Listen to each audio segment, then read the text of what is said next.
전북의 작은 읍내, 그곳엔 시간이 멈춘 듯한 골목이 하나 있습니다. 좁은 길 끝자락에 자리 잡은 고물상, 그곳의 주인은 김덕만이라는 58세 남자였습니다. 덕만의 하루는 늘 똑같았습니다. 아침이면 녹슨 철문을 열고 고철더미 사이를 걸으며 쓸만한 것들을 골라내는 일로 시작했죠. 손에 잡히는 건 모두 낡고 부서진 것들 뿐이었습니다. 사람도 녹슨다니까. 손대는 것마다 삐걱거려. 덕만은 혼잣말을 자주 했습니다. 대화 상대라곤 라디오뿐이었으니까요. 아내는 3년 전 병으로 세상을 떠났습니다. 그때부터 집은 텅 비어버렸습니다. 아들은 대학을 졸업하고 서울로 떠났습니다. 처음엔 자주 전화가 왔습니다. 하지만 시간이 지나며 연락은 점점 뜸해졌고 이제는 명절에도 얼굴을 보기 어려워졌습니다. 덕만은 아들을 원망하지 않았습니다. 그저 쓸쓸했을 뿐이죠. 고물상 한쪽 구석엔 오래된 라디오가 놓여 있었습니다. 덕만은 그 라디오를 켜두고 일했습니다. 사람 목소리가 들리면 그나마 덜 외로웠으니까요. 때론 라디오에서 흘러나오는 노래에 맞춰 흥얼거리기도 했습니다. 하지만 곧 멈췄습니다. 노래를 따라 부르다 보면 아내 생각이 났거든요. 아내는 노래를 좋아했습니다. 설거지를 하면서도 빨래를 널면서도 늘 콧노래를 불렀죠. 그 목소리가 그리웠습니다. 저녁이면 덕만은 작은 전기밥솥으로 밥을 지었습니다. 반찬이라곤 김치 한 가지뿐이었습니다. 가끔 된장찌개를 끓이기도 했지만 혼자 먹는 밥은 언제나 맛이 없었습니다. 밥을 먹고 나면 덕만은 마당에 나가 앉았습니다. 하늘을 바라보며 담배를 한 대 피웠죠. 연기가 하늘로 올라가는 걸 보며 생각했습니다. 저 연기처럼 자신도 언젠가 사라지겠지 하고 말입니다. 밤이 되면 집은 더욱 싸늘해졌습니다. 겨울바람이 문틈으로 스며들어 왔습니다. 덕만은 낡은 이불을 뒤집어 쓰고 누웠습니다. 잠이 오지 않았습니다. 천장을 바라보며 과거를 떠올렸습니다. 젊었을 때는 꿈이 있었습니다. 작은 공장이라도 하나 차리고 싶었죠. 하지만 현실은 달랐습니다. 돈은 모이지 않았고 시간만 흘렀습니다. 어느새 머리는 하얗게 새었고 허리는 구부정해졌습니다. 이렇게 살다 가는 건가? 덕만은 중얼거렸습니다. 누구에게 하는 말도 아니었습니다. 그저 텅 빈 방에 던지는 혼잣말이었죠. 가끔은 아내가 그리웠습니다. 아내가 있을 때는 이런 외로움이 없었습니다. 밤이 되면 아내가 차를 한 잔 내와 주었습니다. 함께 앉아 쓸데없는 이야기를 나눴죠. 아들 자랑도 하고 동네 소식도 주고받았습니다. 그런 시간이 있었기에 하루하루가 견딜만 했습니다. 하지만 이젠 모두 사라졌습니다. 덕만에게 남은 건 낡은 고물상과 녹슨 추억뿐이었습니다. 손으로 만지는 고철처럼 마음도 차갑게 식어갔습니다. 그래도 덕만은 매일 아침 일어났습니다. 무엇을 위해서인지는 모르겠지만 그저 습관처럼 하루를 시작했습니다. 고물상 문을 열고 라디오를 켜고 고철을 정리했습니다. 어느 날 덕만은 고물더미 속에서 오래된 액자를 발견했습니다. 유리는 깨졌지만 안에 든 사진은 온전했습니다. 젊은 부부가 웃고 있는 사진이었죠. 덕만은 그 사진을 한참 바라봤습니다. 저 사람들도 지금쯤 어떻게 살고 있을까 생각했습니다. 행복할까 아니면 자신처럼 외로울까? 덕만은 액자를 조심스럽게 닦아 한쪽에 세워뒀습니다. 해가 지고 어둠이 내렸습니다. 덕만은 다시 혼자가 되었습니다. 라디오에선 뉴스가 흘러나왔습니다. 세상 돌아가는 이야기들이었죠. 덕만에겐 먼 나라 이야기처럼 느껴졌습니다. 자신의 삶과는 무관한 세상이었습니다.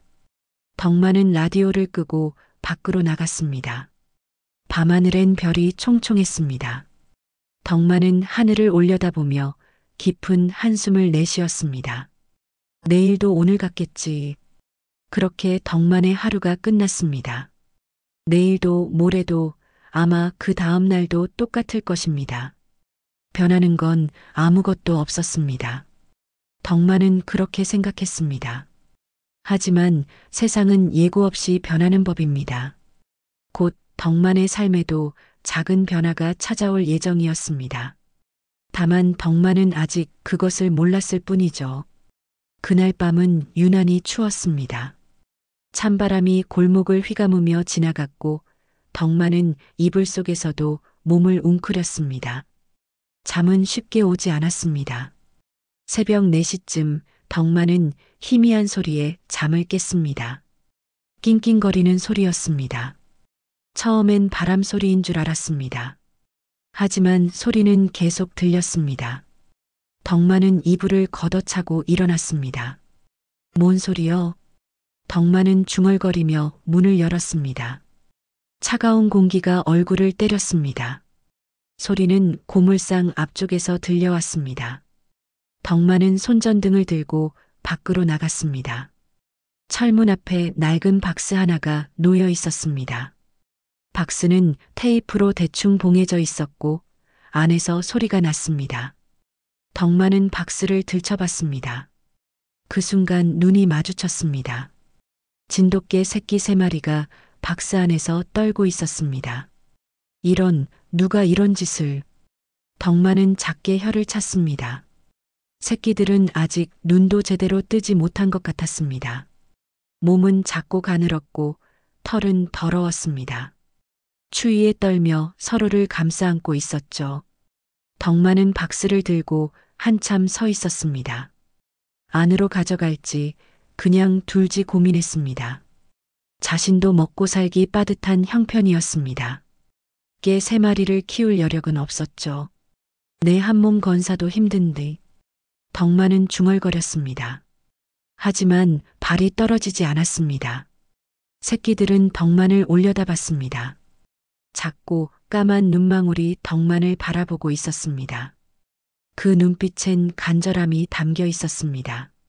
살려달라는, 버리지 말아달라는 눈빛이었죠. 덕만은 한숨을 길게 내쉬었습니다. 그리고 박스를 안으로 들고 갔습니다.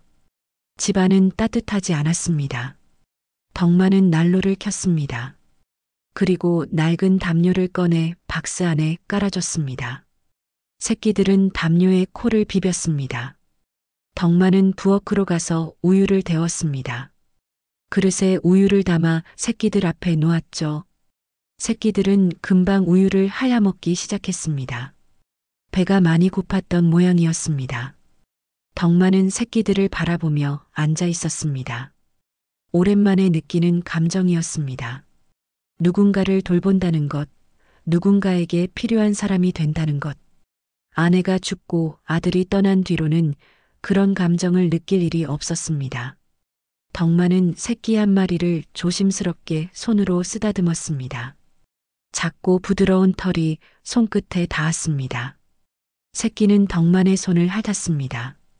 참, 어쩌다 이 지경까지 됐을꼬.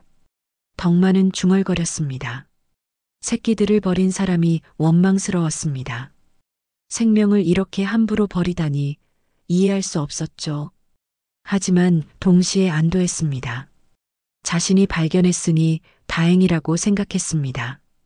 조금만 늦었어도 새끼들은 추위에 얼어 죽었을 것입니다. 덕만은 새끼들을 난로 가까이로 옮겼습니다. 새끼들은 따뜻함에 몸을 맡긴 채 스르르 잠들었습니다. 다음 날 아침 덕만은 새끼들에게 밥을 줬습니다. 남은 밥에 국물을 섞어 불려줬죠.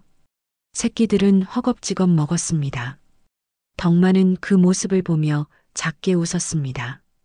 오랜만에 짓는 웃음이었습니다. 고물상 문을 열고 일을 시작했지만 덕만의 마음은 새끼들에게 가 있었습니다. 일하다가도 자꾸 집안을 들여다봤습니다. 며칠이 지났습니다. 덕만은 새끼들에게 이름을 지어줬습니다. 하나는 흰둥이, 하나는 까망이, 마지막 하나는 점순이라고 불렀습니다. 흰둥이는 털이 가장 하얗고 까망이는 코가 까맸으며 점순이는 이마에 작은 점이 있었습니다. 새끼들은 덕만을 따랐습니다. 덕만이 움직이면 꼬리를 흔들며 따라왔죠.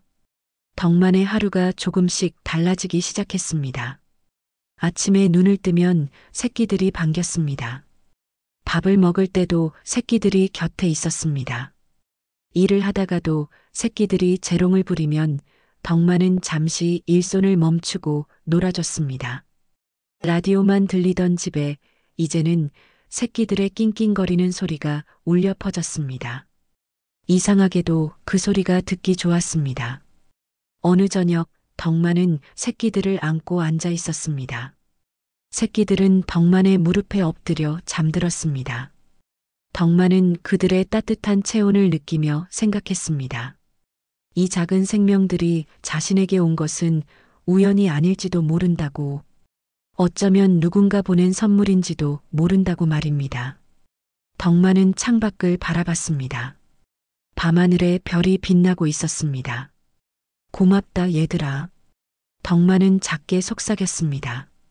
새끼들은 꿈속에서도 꼬리를 살짝 흔들었습니다. 덕만의 가슴이 따뜻해졌습니다. 오랜만에 느끼는 행복이었습니다. 하지만 덕만은 아직 몰랐습니다. 이 작은 행복이 곧 큰 시련과 함께 올 것이라는 사실을 말입니다. 세상은 늘 그렇듯 기쁨과 슬픔을 함께 가져오니까요. 새끼들과 함께한 지 일주일쯤 지났을 때였습니다. 덕만은 고물상에서 철판을 정리하고 있었습니다. 날씨는 여전히 쌀쌀했고 하늘은 흐렸습니다.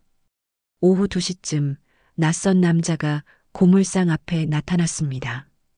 덕만은 고개를 들어 남자를 바라봤습니다. 남자는 67쯤 되어 보였습니다. 허름한 외투를 걸치고 있었고 얼굴은 여윈 편이었습니다. 하지만 눈빛만큼은 묘하게 고요했습니다. 혹시 여기 주인장이십니까? 남자가 물었습니다. 목소리는 낮고 차분했습니다. 덕만은 고개를 끄덕였습니다. 그렇소. 무슨 일이신지? 아, 그냥 지나가다가 들렀습니다. 이 동네는 오랜만이라서요. 남자는 고물상 안을 천천히 둘러봤습니다. 시선이 한 곳에 머물렀습니다.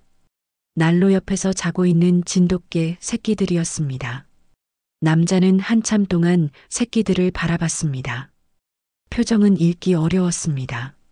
슬픔인지 그리움인지 아니면 다른 감정인지 알 수 없었죠. 덕만은 남자의 시선을 따라갔습니다. 아, 저 녀석들요? 며칠 전에 주웠습니다. 누가 버리고 간 모양이더라고요. 그렇군요. 남자는 짧게 대답했습니다. 그리고 다시 새끼들을 바라봤습니다. 시간이 멈춘 듯 했습니다. 덕만은 이상한 느낌을 받았습니다. 남자의 눈빛에 뭔가 깊은 것이 담겨 있었습니다. 마치 오래된 기억을 떠올리는 사람처럼 보였죠. 남자는 한참 후에야 입을 열었습니다. 이 아이들, 주인 없지요? 네, 그렇습니다. 제가 돌보고 있습니다. 남자는 고개를 끄덕였습니다. 그리고 주머니에서 낡은 봉투 하나를 꺼냈습니다. 봉투는 누렇게 변색되어 있었고 군데군데 주름이 져 있었습니다. 남자는 봉투를 덕만에게 내밀었습니다. 덕만은 어리둥절한 표정으로 봉투를 받았습니다. 이게 뭡니까? 혹시 모르니 이걸 좀 맡아주시오. 필요할 날이 올지도 모르니까요. 남자의 말은 수수께끼 같았습니다. 덕만은 봉투를 열어보려 했지만 남자가 손을 저었습니다. 지금은 열어보지 마시오. 때가 되면 자연스럽게 알게 될 겁니다. 도대체 무슨 말씀인지 제 부탁입니다. 이 봉투를 잘 간직해 주십시오. 착한 사람에게 맡기고 싶었습니다. 남자는 말을 마치고 새끼들을 한 번 더 바라봤습니다. 그리고 작게 미소 지었습니다. 그 미소엔 슬픔이 섞여 있었습니다. 덕만은 뭔가 물어보고 싶었지만 남자는 이미 돌아서고 있었습니다. 저기 성함이라도 박춘배입니다. 기억하지 않으셔도 됩니다. 남자는 그렇게 말하고 골목을 빠져나갔습니다. 뒷모습은 쓸쓸해 보였습니다. 덕만은 남자가 사라질 때까지 바라봤습니다. 손에는 낡은 봉투가 들려 있었습니다. 덕만은 봉투를 들여다봤습니다. 열어볼까 고민했지만 결국 그러지 않았습니다. 남자의 부탁이 마음에 걸렸기 때문입니다. 덕만은 안으로 들어가 봉투를 서랍에 넣었습니다. 하지만 궁금증은 가시지 않았습니다. 대체 저 안에 뭐가 들었을까? 왜 자신에게 맡긴 걸까? 온갖 생각이 머릿속을 맴돌았습니다. 덕만은 새끼들을 안아 올렸습니다. 새끼들은 덕만의 손을 핥았습니다. 덕만은 작게 웃었습니다. 박춘배라는 양반, 뭔가 사연이 있어 보이더구나. 덕만은 혼잣말을 했습니다. 새끼들은 덕만의 말을 알아듣는지 고개를 갸웃거렸습니다. 덕만은 창밖을 바라봤습니다. 박춘배가 사라진 골목은 고요했습니다. 바람만이 쓸쓸히 불어왔습니다. 덕만은 뭔가 불길한 예감이 들었습니다. 하지만 그게 뭔지는 알 수 없었습니다. 저녁이 되었습니다. 덕만은 밥을 짓고 새끼들에게 먹이를 줬습니다. 하지만 마음 한구석이 무거웠습니다. 박춘배의 눈빛이 자꾸 떠올랐습니다. 저 눈빛은 뭔가를 포기한 사람의 눈빛 같았습니다. 덕만은 고개를 저었습니다. 남의 일에 깊이 관여할 필요는 없었습니다. 그저 부탁받은 봉투나 잘 간직하면 되는 일이었죠. 밤이 깊어졌습니다. 덕만은 다시 서랍을 열었습니다. 봉투를 꺼내 손으로 만져봤습니다. 안에 뭔가 들어있는 게 느껴졌습니다. 종이 같기도 하고 카드 같기도 했습니다. 덕만은 한참을 망설였습니다. 그리고 결국 봉투를 조심스럽게 열었습니다. 안에는 복권 2장과 손편지 1장이 들어 있었습니다. 덕만은 편지를 펼쳤습니다. 손글씨로 적힌 짧은 문장이었습니다. 착한 사람에게 복이 돌아가길 바랍니다. 덕만은 편지를 읽고 또 읽었습니다. 무슨 뜻인지 정확히 이해할 수 없었습니다. 복권은 왜 2장이나 넣은 걸까? 그리고 왜 자신에게 맡긴 걸까? 덕만은 복권을 들여다봤습니다. 번호가 적혀 있었지만 추첨일은 아직 지나지 않았습니다. 덕만은 복권을 다시 봉투에 넣었습니다. 그리고 서랍 깊숙이 밀어 넣었습니다. 이상한 양반이네. 덕만은 중얼거렸습니다. 하지만 마음 한편으로는 박춘배가 걱정되었습니다. 저런 눈빛으로 살아가는 사람은 분명 뭔가 힘든 일을 겪고 있을 것입니다. 덕만은 이불을 덮고 누웠습니다. 새끼들은 덕만의 발치에서 자고 있었습니다. 덕만은 천장을 바라보며 생각했습니다. 내일 박춘배를 다시 만날 수 있을까? 하지만 그날 밤 덕만은 알지 못했습니다. 박춘배를 다시 볼 수 없으리라는 것을 말입니다. 며칠이 흘렀습니다. 덕만은 여전히 고물상을 정리하며 하루를 보냈습니다. 새끼들은 조금씩 자라고 있었습니다. 흰둥이는 가장 활발했고 까망이는 조용했으며 점순이는 덕만을 가장 잘 따랐습니다. 덕만은 새끼들을 보며 자주 웃었습니다. 이제 새끼들은 덕만의 일상이 되었습니다. 어느 날 저녁 덕만은 장을 보러 나갔습니다. 새끼들에게 줄 사료를 사야 했습니다. 집을 나서기 전 덕만은 새끼들을 쓰다듬었습니다. 잠깐만 있어라. 금방 올게. 새끼들은 꼬리를 흔들며 덕만을 배웅했습니다. 덕만은 문을 잠그고 골목을 빠져나갔습니다. 슈퍼마켓까지는 걸어서 10분 정도 걸렸습니다. 덕만은 사료와 몇 가지 생필품을 샀습니다. 계산을 하고 나오는데 하늘에서 빗방울이 떨어지기 시작했습니다. 덕만은 걸음을 재촉했습니다. 집에 도착했을 때는 비가 제법 내리고 있었습니다. 덕만은 문을 열고 안으로 들어갔습니다. 순간 이상한 느낌이 들었습니다.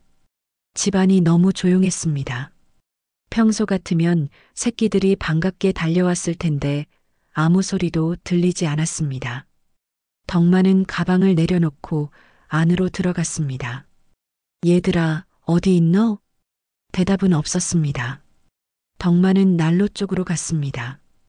흰둥이와 까망이만 웅크리고 있었습니다. 점순이가 보이지 않았습니다. 덕만은 가슴이 철렁했습니다. 집안 구석구석을 살폈습니다. 부엌도, 방도, 화장실도 찾아봤습니다. 하지만 점순이는 어디에도 없었습니다. 덕만은 문을 다시 확인했습니다. 문은 분명 잠겨 있었습니다. 하지만 창문 하나가 살짝 열려 있었습니다. 덕만은 그제야 깨달았습니다. 누군가 집에 들어왔던 것입니다. 덕만은 급히 밖으로 나갔습니다. 비는 더 세차게 내렸습니다. 골목을 이리저리 뛰어다니며 점순이를 찾았습니다. 점순아, 점순아. 덕만의 목소리가 빗소리에 묻혔습니다. 골목을 몇 바퀴나 돌았지만 점순이는 보이지 않았습니다. 덕만은 동네 사람들에게 물어봤습니다. 하지만 아무도 강아지를 본 사람이 없었습니다. 덕만은 온몸이 젖어가는 것도 모른 채 계속 찾아다녔습니다. 시간이 지날수록 불안감이 커졌습니다. 밤이 깊어졌습니다. 덕만은 지쳐서 집으로 돌아왔습니다. 온몸이 흠뻑 젖어 있었습니다. 흰둥이와 까망이는 문 앞에서 덕만을 기다리고 있었습니다. 덕만은 두 마리를 안았습니다. 새끼들은 덕만의 얼굴을 핥았습니다. 덕만의 눈가에 눈물이 맺혔습니다. 미안하다 얘들아. 내가 잘못 지켰어.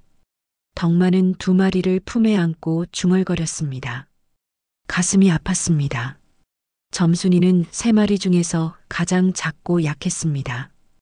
혼자서는 살아남기 힘들 것입니다. 덕만은 자신을 원망했습니다. 좀 더 조심했어야 했는데, 창문을 확실히 잠갔어야 했는데, 그런 생각들이 머릿속을 맴돌았습니다. 다음 날 아침, 덕만은 다시 마을을 돌아다녔습니다. 유인물을 만들어 골목마다 붙였습니다. 진돗개 새끼를 찾습니다라는 문구와 함께 점순이의 특징을 적었습니다.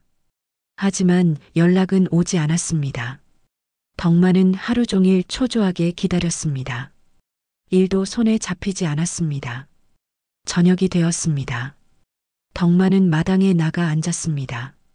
흰둥이와 까망이가 덕만의 곁에 다가왔습니다. 덕만은 두 마리를 쓰다듬었습니다. 하늘을 올려다봤습니다. 별이 하나둘 떠오르고 있었습니다. 덕만은 중얼거렸습니다. 사람은 버리고 개는 남네. 세상이 뒤집혀도 이건 안 바뀌어. 덕만의 목소리엔 쓸쓸함이 묻어났습니다. 점순이를 잃은 것이 너무 슬펐습니다. 동시에 화도 났습니다. 도둑질을 한 사람에게 생명을 함부로 다루는 세상에 대한 분노였습니다. 하지만 화를 낸다고 해서 점순이가 돌아오는 건 아니었습니다. 덕만은 깊은 한숨을 내쉬었습니다. 다음 날 오후 경찰이 찾아왔습니다. 덕만은 혹시 점순이를 찾았나 싶어 급히 문을 열었습니다. 하지만 경찰의 표정은 심각했습니다. 덕만은 불길한 예감이 들었습니다. 혹시 박춘배라는 분 아십니까? 경찰이 물었습니다. 덕만은 고개를 끄덕였습니다. 며칠 전에 한 번 뵀습니다. 무슨 일이라도. 그분이 교통사고로 돌아가셨습니다. 유품을 정리하던 중에 메모가 나왔는데 이 주소가 적혀 있더라고요. 덕만은 충격을 받았습니다. 박춘배가 세상을 떠났다니 믿기지 않았습니다. 며칠 전만 해도 살아서 자신과 대화를 나눴던 사람이었습니다. 덕만은 잠시 말을 잇지 못했습니다. 간암 말기 투병 중이셨다고 합니다. 사고 당시 의식이 거의 없으셨다고 하더군요. 경찰의 말에 덕만은 더욱 마음이 무거워졌습니다. 박춘배는 자신이 곧 죽을 것을 알고 있었던 것입니다. 그래서 자신에게 봉투를 맡긴 것이었죠. 덕만은 서랍을 열어 봉투를 꺼냈습니다. 봉투 가장자리에 작은 글씨가 적혀 있었습니다. 전에는 보지 못했던 글씨였습니다. 복은 돌고 돌아 결국 제자리를 찾는다. 덕만은 그 문장을 읽고 또 읽었습니다. 가슴이 먹먹해졌습니다. 박춘배는 마지막까지 누군가를 생각했던 것입니다. 덕만은 봉투를 꼭 쥐었습니다. 경찰이 떠난 후 덕만은 한참 동안 멍하니 앉아 있었습니다. 점순이를 잃고 박춘배의 죽음까지 듣게 된 하루였습니다. 덕만의 마음은 무너져 내렸습니다. 박춘배의 죽음 이후 덕만의 삶은 더욱 무너져 내렸습니다. 점순이는 끝내 돌아오지 않았고 고물상 경기는 날로 나빠졌습니다. 고철값이 떨어지면서 수입은 줄었고 밀린 전기세와 수도세 고지서가 쌓여갔습니다. 덕만은 하루하루 버티기도 힘들었습니다. 흰둥이와 까망이를 먹이는 것조차 부담스러워졌습니다. 어느 날 채권자가 찾아왔습니다. 5년 전 아내의 병원비로 빌렸던 돈이었습니다. 덕만은 조금씩 갚아나가고 있었지만 최근 몇 달은 한 푼도 갚지 못했습니다. 채권자는 험한 얼굴로 덕만을 몰아붙였습니다. 이번 달 안에 못 갚으면 고물상 압류합니다. 알아서 하시오. 채권자가 떠난 후 덕만은 주저앉았습니다. 고물상마저 빼앗긴다면 정말 갈 곳이 없었습니다. 덕만은 머리를 감싸 쥐었습니다. 어떻게 해야 할지 막막했습니다. 그날 밤 덕만은 잠을 이루지 못했습니다. 천장을 바라보며 온갖 생각에 잠겼습니다. 며칠 후 전기가 끊겼습니다. 덕만은 촛불을 켜고 지냈습니다. 난로도 쓸 수 없었습니다. 겨울 추위가 집 안 깊숙이 파고들었습니다. 흰둥이와 까망이는 추위에 떨며 서로를 감싸 안았습니다. 덕만은 낡은 담요를 두 마리에게 덮어줬습니다. 자신은 얇은 이불 하나로 버텼습니다. 배고픔도 문제였습니다. 덕만은 하루 한 끼로 버텼습니다. 남은 쌀로 죽을 쑤어 먹었습니다. 흰둥이와 까망이에게는 자신의 밥을 나눠줬습니다. 두 마리가 배고파하는 모습을 차마 볼 수 없었기 때문입니다. 덕만은 점점 야위어 갔습니다. 거울을 보니 뺨이 푹 꺼져 있었습니다. 어느 날 저녁 동네 사람이 찾아왔습니다. 가게 장사를 하는 사람이었습니다. 그는 흰둥이와 까망이를 보며 말했습니다. 진돗개 새끼 두 마리 팔 생각 없소? 좋은 값에 사겠소? 덕만은 순간 망설였습니다. 두 마리를 팔면 빚을 조금이라도 갚을 수 있었습니다. 당장 급한 돈이 필요했습니다. 하지만 덕만은 흰둥이와 까망이를 바라봤습니다. 두 마리는 덕만을 올려다보고 있었습니다. 순수한 눈빛이었습니다. 덕만은 고개를 저었습니다. 팔지 않겠소. 생각 좀 해보시오. 이런 기회 흔치 않소. 됐습니다. 얘네는 안 팝니다. 덕만의 목소리는 단호했습니다. 가게 장사는 혀를 차며 돌아갔습니다. 덕만은 두 마리를 안았습니다. 가슴이 뭉클했습니다. 두 마리를 팔면 당장은 편할지 몰라도 평생 후회하며 살 것 같았습니다. 덕만은 중얼거렸습니다. 얘네 팔면 나까지 버리는 거지. 그날 밤 눈이 내렸습니다. 한방눈이 세상을 하얗게 덮었습니다. 집안은 더욱 추워졌습니다. 덕만은 흰둥이와 까망이를 품에 안았습니다. 두 마리의 따뜻한 체온이 느껴졌습니다. 덕만은 담요를 두 마리에게 꼭 감싸줬습니다. 자신은 이불 없이 두 마리를 안은 채로 밤을 보냈습니다. 추위는 뼛속까지 파고들었습니다. 덕만의 몸은 덜덜 떨렸습니다. 하지만 두 마리만큼은 따뜻하게 해주고 싶었습니다. 덕만은 두 마리를 더욱 꼭 안았습니다. 눈물이 볼을 타고 흘러내렸습니다. 추워서 나는 눈물인지 슬퍼서 나는 눈물인지 알 수 없었습니다. 미안하다 얘들아. 내가 무능해서 이 꼴이구나. 덕만은 속삭였습니다.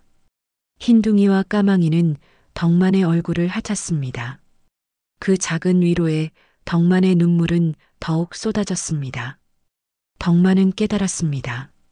이 세상에서 자신을 진심으로 대해주는 존재는 이 두 마리뿐이라는 것을 말입니다. 사람들은 모두 떠났지만 이 작은 생명들은 자신의 곁을 지켜주고 있었습니다. 새벽녘 눈이 그쳤습니다. 덕만은 창밖을 바라봤습니다. 세상은 새하얗게 변해 있었습니다. 고요하고 아름다웠습니다. 덕만은 문득 생각했습니다.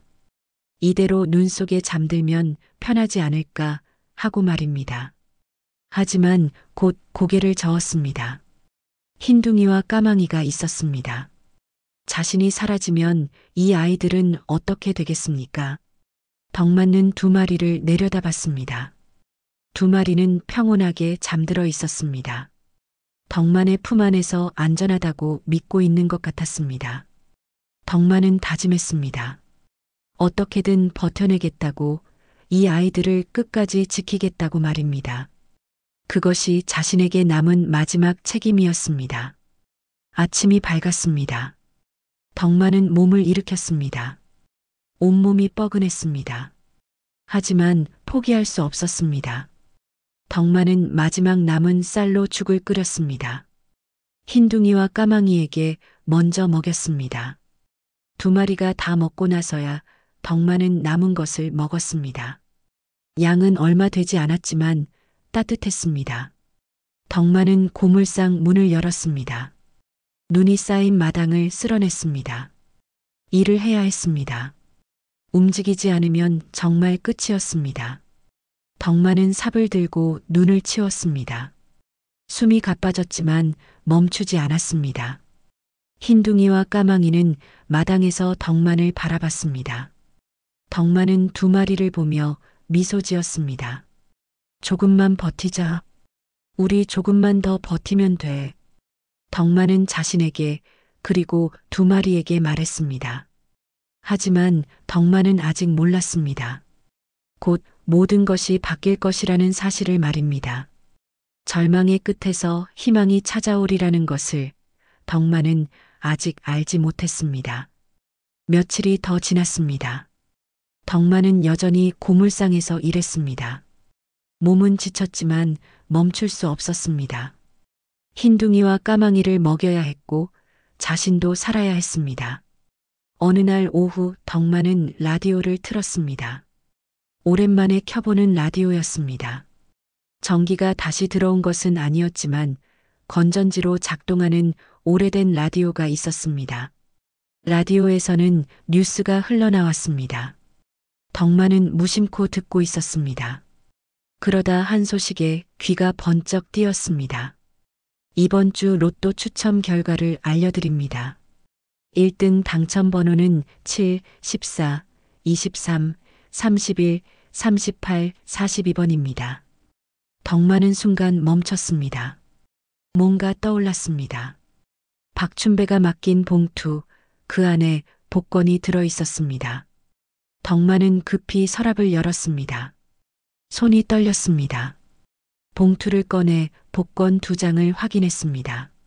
첫 번째 복권은 번호가 맞지 않았습니다. 하지만 두 번째 복권을 보는 순간 덕만의 손이 멈췄습니다. 7, 14, 23, 31, 38, 42 똑같았습니다. 완벽하게 일치했습니다. 덕만은 믿을 수 없었습니다. 다시 한번 확인했습니다. 라디오 소리를 다시 들었습니다. 틀림없었습니다. 1등이었습니다. 덕만은 복권을 손에 쥔 채 그 자리에 주저앉았습니다. 가슴이 두근거렸습니다. 숨이 가빠졌습니다. 이게 무슨... 덕만은 중얼거렸습니다. 현실인지 꿈인지 구분이 가지 않았습니다. 덕만은 복권을 테이블 위에 올려놓고 한참을 바라봤습니다. 흰둥이와 까망이가 다가왔습니다. 덕만은 두 마리를 안았습니다. 눈물이 흘러내렸습니다. 기쁨의 눈물인지 슬픔의 눈물인지 알 수 없었습니다. 덕만은 텔레비전을 켜야 한다고 생각했습니다. 확실히 확인해야 했습니다. 하지만 전기가 끊긴 상태였습니다. 덕만은 이웃집으로 달려갔습니다. 이웃집 아저씨에게 사정을 말하고 텔레비전을 보여달라고 부탁했습니다. 이웃집 아저씨는 이상하다는 듯 덕만을 바라봤지만 텔레비전을 틀어줬습니다. 뉴스에서 로또 추첨 결과가 나왔습니다. 화면에 번호가 크게 떴습니다. 7, 14, 23, 31, 38, 42. 덕만은 다시 한번 복권을 확인했습니다. 틀림없었습니다. 1등 당첨이었습니다. 덕만은 이웃집 아저씨에게 고개를 숙여 인사하고 집으로 돌아왔습니다. 다리에 힘이 풀렸습니다. 집에 도착하자마자 덕만은 마루에 주저앉았습니다. 그 양반 알았던 거구나. 자기가 곧 갈걸. 덕만은 하늘을 바라보며 중얼거렸습니다. 박춘배는 자신이 곧 죽을 것을 알고 있었습니다. 그래서 복권을 사서 덕만에게 맡긴 것이었습니다. 마지막으로 착한 사람에게 복을 주고 싶었던 것입니다. 덕만의 눈가에 눈물이 맺혔습니다.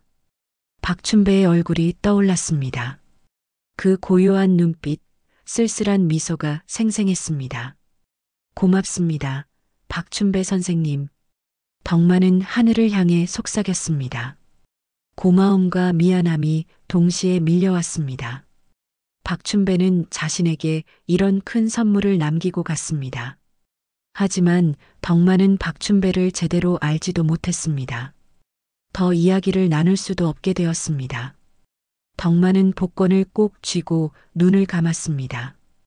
잠시 후 덕만은 정신을 차렸습니다. 복권을 안전한 곳에 보관해야 했습니다. 덕만은 봉투에 복권을 다시 넣고 서랍 깊숙이 밀어 넣었습니다. 그리고 앉아서 생각했습니다. 이제 어떻게 해야 할까? 당장 복권을 찾으러 가야 할까? 하지만 밤이었고 덕만은 너무 혼란스러웠습니다. 다음 날 아침 덕만은 일찍 일어났습니다. 복권을 챙겨 은행으로 갔습니다. 당첨금을 확인하고 절차를 밟았습니다. 은행 직원은 덕만을 축하했습니다. 하지만 덕만의 표정은 복잡했습니다. 기쁘면서도 슬펐습니다. 이 돈은 박춘배가 준 것이었습니다. 박춘배의 마지막 선물이었습니다. 집으로 돌아오는 길, 덕만은 마을을 천천히 걸었습니다. 세상이 다르게 보였습니다. 어제까지만 해도 절망 속에 있었는데 오늘은 모든 것이 달라졌습니다. 하지만 덕만의 마음은 무거웠습니다. 돈만으로는 채워지지 않는 무언가가 있었습니다. 박춘배에 대한 그리움, 점순이에 대한 미안함, 그런 감정들이 뒤섞여 있었습니다. 집에 도착하자 흰둥이와 까망이가 반겼습니다. 덕만은 두 마리를 안았습니다. 따뜻한 체온이 느껴졌습니다. 덕만은 깨달았습니다. 진짜 복은 돈이 아니었습니다. 진짜 복은 이 작은 생명들과 함께할 수 있다는 것, 서로를 지킬 수 있다는 것이었습니다. 박춘배도 그걸 알았을 것입니다.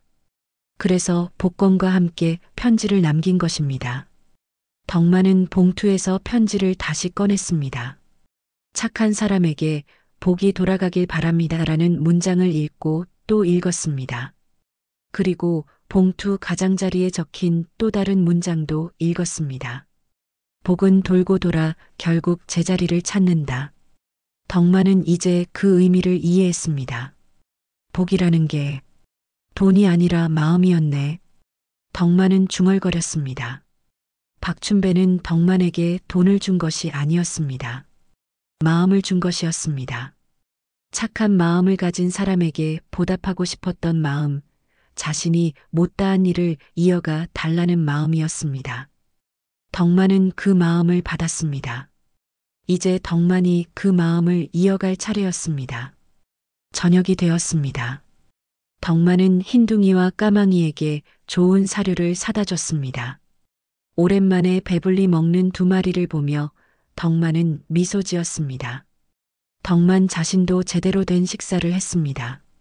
따뜻한 밥과 국, 반찬이 있는 저녁이었습니다. 하지만 밥맛은 여전히 썼습니다. 박춘배 생각이 자꾸 났기 때문입니다. 밤이 깊어졌습니다. 덕만은 창밖을 바라봤습니다. 별이 빛나고 있었습니다. 덕만은 박춘배가 저 별 중 하나가 되었을 거라고 생각했습니다. 덕만은 하늘을 향해 고개를 숙였습니다. 감사의 인사였습니다. 그리고 다짐이었습니다. 이 복을 헛되이 쓰지 않겠다는 박춘배의 마음을 이어가겠다는 다짐이었습니다. 당첨금을 받은 지 며칠이 지났습니다. 덕만은 밀린 빚을 갚았습니다. 전기세와 수도세도 냈습니다.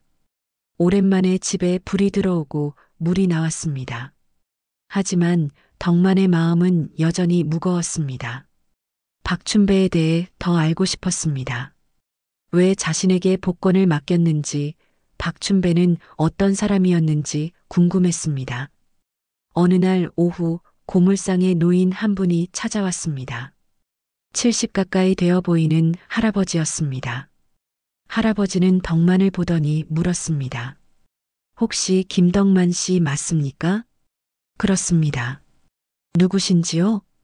저는 박춘배의 오랜 친구입니다. 이상국이라고 합니다. 덕만은 깜짝 놀랐습니다. 박춘배의 친구라니. 덕만은 급히 할아버지를 안으로 모셨습니다. 차를 내왔습니다. 이상국은 차를 한 모금 마시고 말을 이었습니다. 춘배가 돌아가기 전에 당신 이야기를 했습니다. 착한 사람을 만났다고, 그 사람에게 마지막 부탁을 했다고 말입니다. 덕만은 고개를 숙였습니다. 가슴이 먹먹했습니다. 이상국은 주머니에서 편지 한 장을 꺼냈습니다. 낡은 봉투에 담긴 편지였습니다. 춘배가 저에게 부탁했습니다. 만약 당신을 찾게 되면 이 편지를 전해달라고 말입니다. 덕만은 떨리는 손으로 편지를 받았습니다. 봉투를 뜯고 편지를 펼쳤습니다. 박춘배의 손글씨였습니다. 글씨는 떨렸지만 정성스러웠습니다. 덕만은 편지를 읽기 시작했습니다. 김덕만 씨에게. 저는 오래된 고물상 주인이었습니다. 20년 전 이 마을에서 작은 고물상을 운영했습니다. 아내와 아들이 있었고 진돗개 한 마리를 키웠습니다. 행복했던 시절이었습니다. 하지만 어느 날 교통사고가 났습니다. 아내와 아들을 잃었습니다. 개도 함께 세상을 떠났습니다. 덕만은 읽다가 멈췄습니다. 눈시울이 뜨거워졌습니다. 박춘배가 얼마나 큰 아픔을 겪었는지 느껴졌습니다. 덕만은 눈물을 닦고 계속 읽었습니다. 그 후로 저는 살아갈 이유를 잃었습니다. 고물상도 정리했고 다른 동네로 떠났습니다. 하지만 마음의 빈자리는 채워지지 않았습니다. 몇 년 전 간암 진단을 받았습니다. 시한부 인생이 되었습니다. 그때 생각했습니다. 마지막으로 의미 있는 일을 하고 싶다고 말입니다. 덕만은 숨을 깊이 들이마셨습니다. 편지는 계속 이어졌습니다. 복권을 샀습니다. 제가 가진 마지막 돈으로 여러 장을 샀습니다. 그 중 하나라도 당첨되면 그것을 진짜 착한 사람에게 주고 싶었습니다. 그러던 중 당신을 만났습니다. 버려진 강아지를 돌보는 당신의 모습을 봤습니다. 그 순간 알았습니다. 당신이 바로 제가 찾던 사람이라는 것을 말입니다. 덕만의 눈에서 눈물이 흘러내렸습니다. 박춘배는 자신을 지켜보고 있었던 것입니다. 덕만이 새끼들을 돌보는 모습을, 추운 날에도 담요를 덮어주던 모습을 봤던 것입니다. 편지는 마지막 문장으로 이어졌습니다. 제가 못다한 일을 당신이 이어주시길 바랍니다. 버려진 생명들을 보살펴 주십시오. 그것이 제 마지막 소원입니다. 당신 같은 분이 있어 세상은 아직 살만합니다. 감사합니다. 박춘배 올림. 덕만은 편지를 내려놓고 얼굴을 감쌌습니다. 눈물이 멈추지 않았습니다. 박춘배는 자신의 아픔을 덕만에게 이어주지 않았습니다. 대신 희망을 주었습니다. 다시 살아갈 이유를 주었습니다. 덕만은 한참을 울었습니다. 이상국은 조용히 기다려 주었습니다. 잠시 후 덕만은 눈물을 닦고 이상국을 바라봤습니다. 이상국은 조용히 말했습니다. 춘배는 좋은 사람이었습니다. 사고 후로 많이 힘들어했지만 마지막까지 남을 생각했습니다. 당신을 만나 춘배도 위로받았을 겁니다. 덕만은 고개를 끄덕였습니다. 이상국은 자리에서 일어났습니다. 이제 가봐야겠습니다. 춘배의 부탁을 다 전했으니까요. 감사합니다. 정말 감사합니다. 덕만은 깊이 고개를 숙였습니다. 이상국은 문을 나서며 돌아봤습니다. 춘배가 당신을 잘 선택했습니다. 부디 행복하십시오. 이상국이 떠난 후 덕만은 편지를 다시 읽었습니다. 읽을 때마다 가슴이 먹먹해졌습니다. 박춘배는 자신이 겪은 슬픔을 다른 사람에게는 주지 않으려 했습니다. 대신 사랑을 주었습니다. 그 사랑을 받은 덕만은 이제 무엇을 해야 할지 알았습니다. 덕만은 흰둥이와 까망이를 안았습니다. 두 마리는 덕만의 얼굴을 핥았습니다. 덕만은 미소 지었습니다. 박춘배가 바랐던 것, 그것은 바로 이런 순간이었을 것입니다. 생명을 소중히 여기는 마음, 서로를 보살피는 마음이었습니다. 저녁이 되었습니다. 덕만은 박춘배의 편지를 봉투에 넣어 서랍에 소중히 보관했습니다. 그리고 결심했습니다.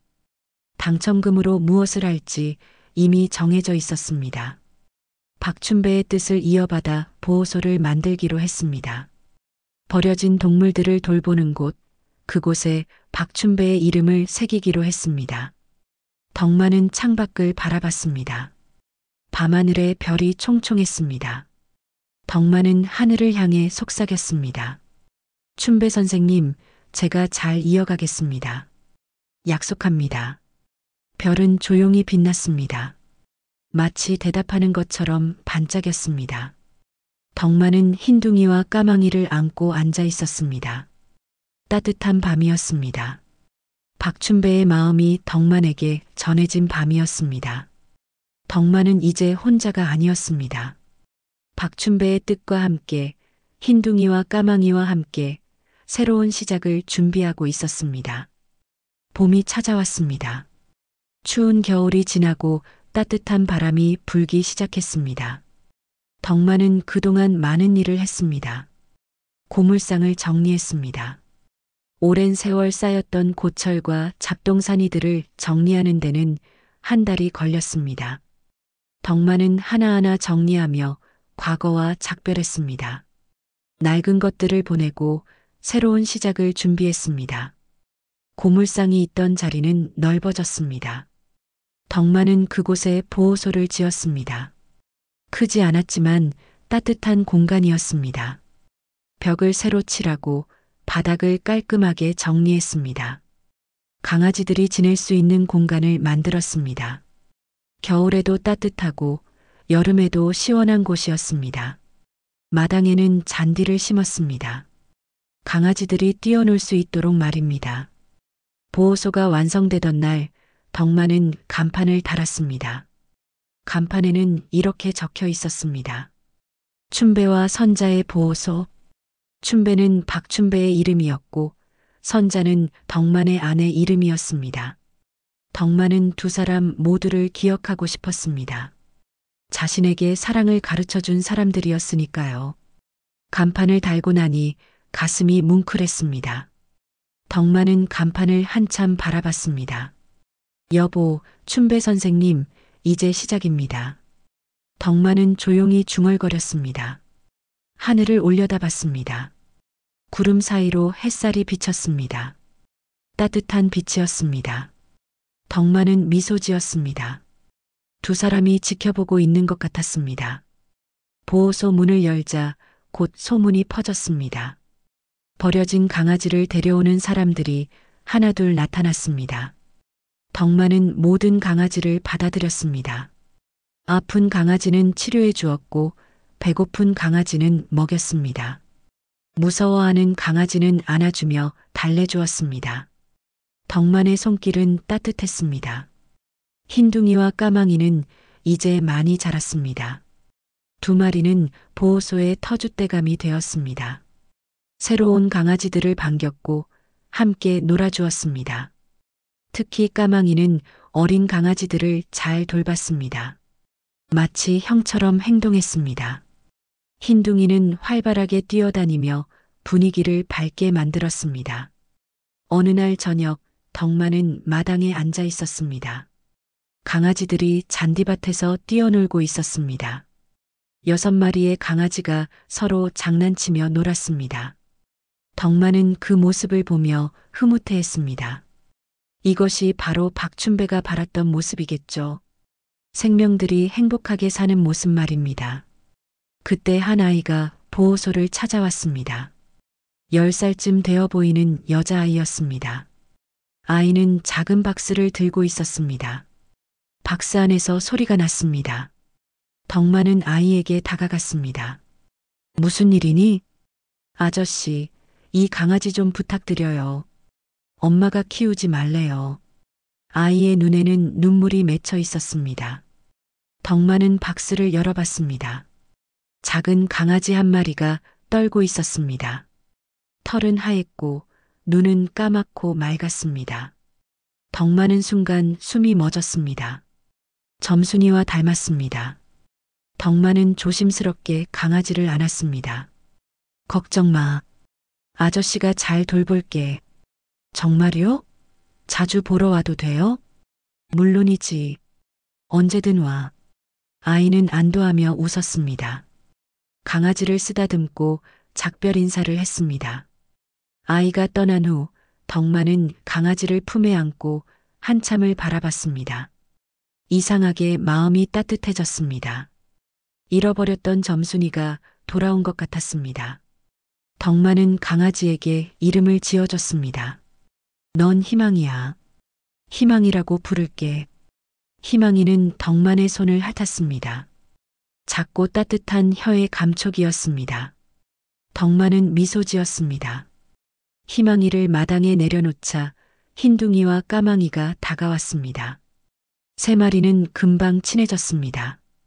함께 뛰어놀기 시작했습니다. 덕만은 그 모습을 보며 생각했습니다. 사람이 개를 구한 게 아니라 개가 사람을 살린 거였어. 정말 그랬습니다. 덕만을 살린 건 흰둥이와 까망이였습니다. 추운 겨울밤 절망 속에서 덕만을 붙잡아 준 건 2마리의 따뜻한 체온이었습니다. 덕만에게 다시 살아갈 이유를 준 건 작은 생명들이었습니다. 박춘배도 그걸 알았을 것입니다. 그래서 덕만을 선택했던 것입니다. 해가 지기 시작했습니다. 노을이 하늘을 붉게 물들였습니다. 아름다운 저녁이었습니다. 덕만은 보호소 앞에 서서 하늘을 바라봤습니다. 햇살이 보호소 마당을 비췄습니다. 강아지들은 여전히 뛰어놀고 있었습니다. 생명으로 가득한 공간이었습니다. 덕만은 주머니에서 박춘배의 편지를 꺼냈습니다. 낡았지만 소중한 편지였습니다. 덕만은 편지를 펼쳐 다시 한번 읽었습니다. 제가 못다한 일을 당신이 이어주시길 바랍니다. 덕만은 이제 그 약속을 지키고 있었습니다. 박춘배의 뜻을 이어받아 새로운 삶을 살고 있었습니다. 춘배 선생님, 잘 보고 계시죠? 덕만은 하늘을 향해 속삭였습니다. 대답은 없었지만 덕만은 알고 있었습니다. 박춘배가 어딘가에서 미소 짓고 있을 거라는 것을 말입니다. 덕만의 아내 선자도 함께 기뻐하고 있을 거라는 것을 말입니다. 어둠이 내렸습니다. 보호소에 불이 켜졌습니다. 따뜻한 빛이 창밖으로 새어나왔습니다. 강아지들은 보호소 안에서 편안히 잠들었습니다. 덕만은 강아지들을 한 마리씩 쓰다듬었습니다. 모두 평화로운 얼굴이었습니다. 덕만은 마지막으로 희망이를 안아 올렸습니다. 착한 마음에는 반드시 보답이 있단다. 덕만은 희망이에게 속삭였습니다. 박춘배가 했던 말이었습니다. 그 말은 이제 덕만의 신념이 되었습니다. 덕만은 이 신념을 가지고 앞으로도 살아갈 것입니다. 버려진 생명들을 돌보고 사랑을 나누며 살아갈 것입니다. 밤하늘에 별이 빛났습니다. 수많은 별들이 보호소를 비춰주고 있었습니다. 덕만은 창밖을 바라보며 미소 지었습니다. 이제 덕만은 혼자가 아니었습니다. 많은 생명과 함께였고 박춘배와 선자의 사랑과 함께였습니다. 덕만의 새로운 삶이 시작되었습니다. 희망으로 가득한 삶이었습니다.